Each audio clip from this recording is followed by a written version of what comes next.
পাওয়া ভাইয়া, এটা আসলে খুব একটা ভাগ্যের ব্যাপার। সবাই কিন্তু ভালো টিচার পায় না। আর ভালো টিচার না পাইলে ভাইয়া পড়াশোনা করে না মজা পাওয়া যায় না। মানে আমার কি পড়াচ্ছে কি দিচ্ছে আমার মাথায় ভালো মতো কিছু ঢুকতেছে না, আমি কিন্তু তখন আসলে মানে আমি পার্সোনালি পারি না। আমি তার আগে আরো 2টা কোচিং করছি, আমি আগা মাথায় কিচ্ছু বুঝি নাই, প্রথম 3-4 দিন ক্লাসে জয়েন করে পরে আর জয়েনই করিনি। কারণ আমি তো বুঝতেছি না, নিতে পারতেছি না। মানে হয় কি আপনার ক্লাসগুলো যেরকম গুছানো, একটা শীটের ভিতর সব থাকে। তো বিভিন্ন কোচিং এ দেখা যায় কি, মানে আমি যেটা দেখছি, একটা বই ওপেন করে হঠাৎ করে আবার নেটের একটা পিকচারে চলে যায়, আবার কই কই চলে যায়, কি কি বই বলে, মানে আমি আগা মাথা কিছুই ধরতে পারি না।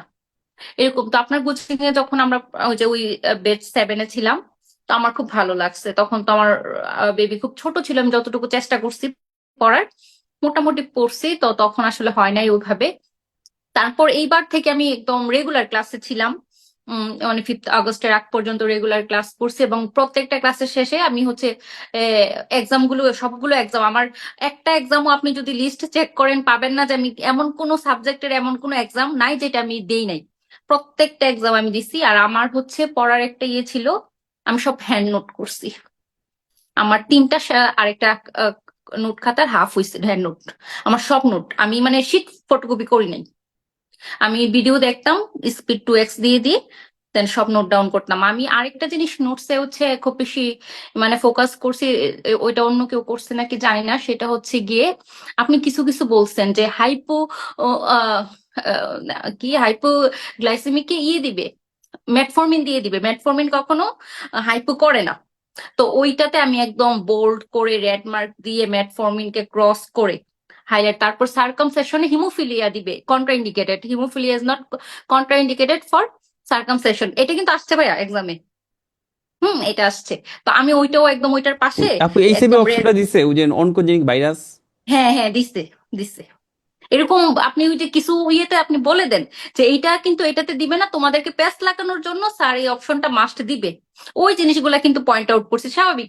ফলস অথবা ট্রু যে কোনো একটা রাইটটা দিতে পারলেই তো আমি 1 মার্ক পাচ্ছি। তো আমি ওইগুলো আবার খুব বোল্ড করে করে লিখে রাখতাম পাশে। আপনি যে মানে অনেকে ভাবে কি এটা তো দিবে না পরীক্ষায়, ভাইয়া বলছে হয়তো বা নোটিস করলো না বা নোট ডাউনে রাখলো না, কিন্তু আমি রাখতাম। নোট ডাউন ওইটা রেখে আবার পাশে, যাতে আবার গোলাই না ফেলে, একদম ক্রস চিহ্ন দিয়ে ইয়ে করে রাখতাম, যেটা আর হবে না। তো এইভাবে করে করে করছি, সবগুলো পড়ছি। তো অনেকে আমাকে আবার বলছে যে একসাথে এত টপিক সব পড়ে পারবা না। তো আমার আলহামদুলিল্লাহ কোনো টপিক বাদ ছিল না যে সিভিএস বাদ দিলাম, সিএনএস বাদ দিলাম, অথবা ফ্লুইড অথবা এটা সেটা, আমি মানে ওই টুকটাক একটা আমি সব পড়ছি। মেডিসিনের A to Z সব পড়ছি।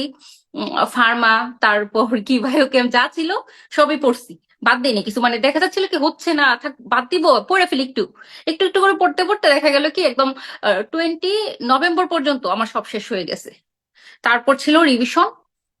ওই তো তারপর রিভিশন দিয়ে দিয়ে এইভাবে ইয়ে করে হয়ে গেছে। আর অনেকে তখন লাস্টের দিকে বিভিন্ন জায়গায় এক্সাম বা বিভিন্ন কোচিং সেন্টারের এই শীট ওই শীট ইম্পর্টেন্ট টপিকস এগুলো দিয়ে মানে খুব পাজল করতেছিল। তখন আমি আপনাকে জিজ্ঞেস করছিলাম ভাই কি করব, তখন আপনি বলছেন আপু কিচ্ছু পড়ার দরকার নেই, আমি যা দিছি আমার এখানে যা এমসিকিউ যা আছে আপনি এগুলা পড়েন, ইনশাল্লাহ পাস হয়ে যাবে।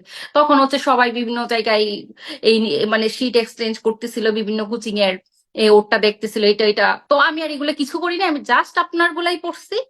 ওই আমার লেকচার নোট খাতাগুলো শুধু রিভিশন দিছি, রুটিন করে করে ওইভাবে পড়ছি। দেন আলহামদুলিল্লাহ এইটুকি, মানে জাস্ট রেগুলার পড়ছি। আমি মাঝখানে একটু গ্যাপ হয়েছিল, আমি প্রায় এত ব্যস্ততার মাঝে আমি জাস্ট আমি 50 থেকে 60% মনে হয় লাইভ ক্লাস করছি আপনার সাথে। আর বাকিগুলো হয়তো বিভিন্ন কারণবশত করতে পারি নাই। বাট আমি তারপরও সব মানে রেকর্ডিং থেকে কমপ্লিট করে ফেলছি, কিচ্ছু বাদ দিইনি ভাইয়া।